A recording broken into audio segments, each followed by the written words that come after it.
نبی پاک صلی اللہ علیہ وسلم کی حدیث ہے مسلم میں طبرانی میں، حضور نے فرمایا آؤ میں تمہیں پچھلے زمانے کے ایک ایماندار نوخیز ولی اللہ کی بات سناؤں۔ پچھلے زمانے حضور نے فرمایا پچھلے زمانے میں ایک بادشاہ جادو کے زور پہ حکومت کرتا تھا۔ جب وہ ایک جادوگر اس نے رکھا ہوا تھا تو جادوگر اس کو جادو بتاتا، وہ جادو کے زور پر حکومت کرتا۔ جادوگر بوڑھا ہو گیا تو کہنے لگا بادشاہ کوئی نوجوان میرے پاس بھیج دے، اب میں بوڑھا ہو گیا ہوں، میرا پتہ کوئی نہیں کب مر جاؤں۔ ایک نوجوان کی ڈیوٹی لگائی، بڑا زیرک سمجھدار، اپنے رعایا میں سے چن کے جو ذہین فطرت مزاج بچہ تھا وہ اس نے لگایا۔ اللہ کے محبوب علیہ الصلوۃ والسلام فرماتے ہیں بچہ جادو سیکھنے لگا، وقت گزرنے لگا۔ بچہ جب جادو سیکھنے جاتا تو رستے میں ایک راہب بھی تھا جو انجیل جانتا تھا، وہ اللہ اللہ سکھاتا، لوگوں کو حضرت عیسیٰ علیہ السلام کی تعلیمات سے آگاہ کرتا۔ اس نے دیکھا کہ یہاں بھی لوگ اکٹھے ہیں تو وہ بچہ اس راہب کے پاس بھی اٹھنے بیٹھنے لگا۔ اب جب اس کے ساتھ اس کی گفتگو بڑھنے لگی تو اس کو باتوں میں لذت آنے لگی۔ اس نے راہب نے پوچھا کہ تو کون ہے اور کس طرح سے آیا ہے، کیا تیرا معاملہ ہے؟ اس نے کہا جی میں جادو سیکھنے جاتا ہوں، آپ کی باتیں مجھے بڑی اچھی لگتی ہیں۔ اس نے کہا دین سیکھ، جادو سیکھنے والے کافر ہو جاتے ہیں، قرآن و دین سیکھنے والوں کو اللہ کامل ایمان عطا فرماتا ہے۔ فرمایا یہ سیکھ۔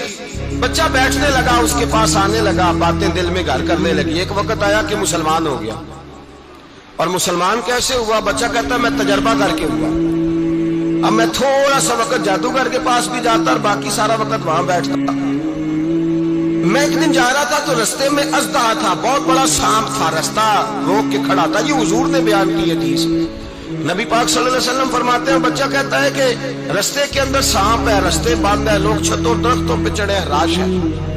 کہتے چھوٹا سا روڑا میں نے اٹھایا تو میں نے کہا اللہ اگر جادوگر سچا ہے تو اسے مار دے۔ چھوٹا سا روڑا میں نے پھینکا، اژدہا کوئی نہ مرا۔ پھر چھوٹا روڑا اٹھایا، میں نے کہا اللہ اگر وہ عالم سچا ہے تو اسے مار دے۔ اب جب میں نے روڑا مارا تو اژدہا مر گیا۔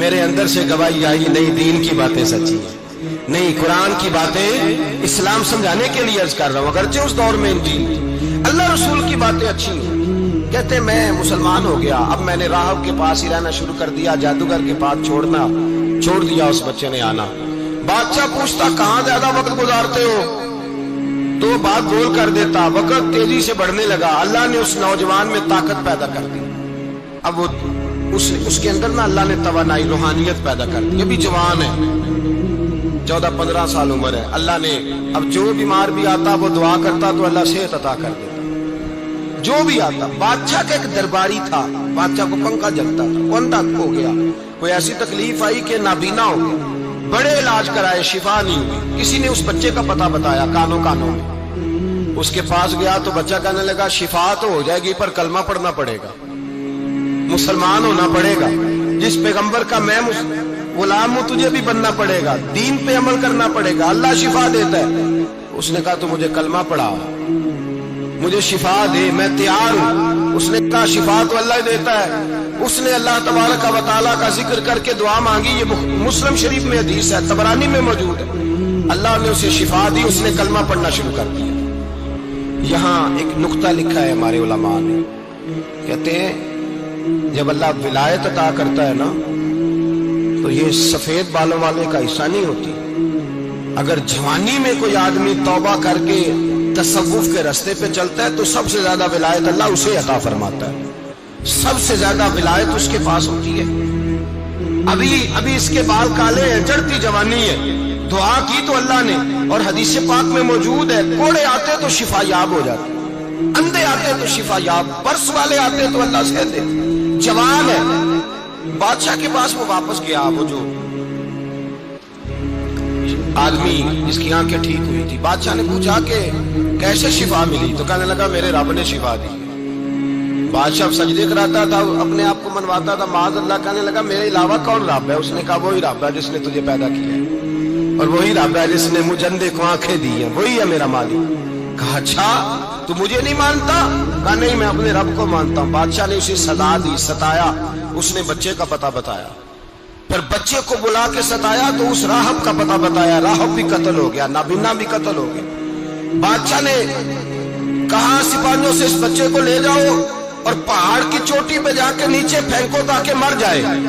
بچہ پہاڑ کی چوٹی پہ گیا تو ہاتھ اٹھا کے کہنے لگا یا اللہ میرے لیے نہیں اپنے لیے، میرے لیے نہیں اپنے لیے انہیں اپنی قدرت کے جلوے دکھا، میرے لیے نہیں۔ اللہ کے بندے اپنی جان بچانے کی دعائیں نہیں مانگتے، اپنے لیے انہیں اپنی قدرت کے جلوے دکھا، یہ دعا مانگی۔ جتنے لوگ ساتھ آئے تھے وہ سارے زمین پہ گرے اور سب مر گئے، پہاڑ سے گر کے مر گئے۔ بچہ واپس سیدھا بادشاہ کے پاس کہنے لگا لو بھائی میرے رب نے مجھے بچا لیا ہے۔ جوان کا ایمان دیکھو، میرے رب نے مجھے، بولو میرے اللہ نے مجھے ایمان کی گواہی دے رہا ہے، میں بچ گیا ہوں، تو جھوٹا ہے میرا رب سچا ہے۔ اس نے کہا لے جاؤ اس کو دریا میں، کشتی میں بٹھاؤ، بیچ دریا کے جا کے دھکا دے۔ بیٹھے کشتی میں، دریا کے بیچ گئے، اور جب جا کے وہاں اس کو دھکا دینے لگے تو اس نے کہا اللہ میرے لیے نہیں اپنے لیے انہیں اپنی قدرت کے جلوے دکھا۔ بس ایک طوفان سا آیا، جتنے سپاہی ساتھ آئے تھے ڈوب کے مر گئے۔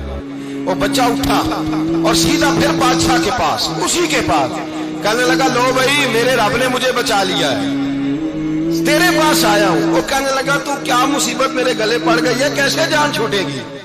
تو بچہ کہنے لگا اگر تو مجھے باندھے درخت کے ساتھ اور سارے ملک کو بلائے، لوگوں کو اکٹھا کرے، پھر تو مجھے تیر مارنا، میں تجھے بتاؤں گا کیسے مارنا ہے، میں مر جاؤں گا۔ اللہ کا بندہ نوجوان ایمان دیکھو، مرنے کے طریقے بتا رہا ہے، میں تجھے بتاؤں گا میں کیسے مروں گا۔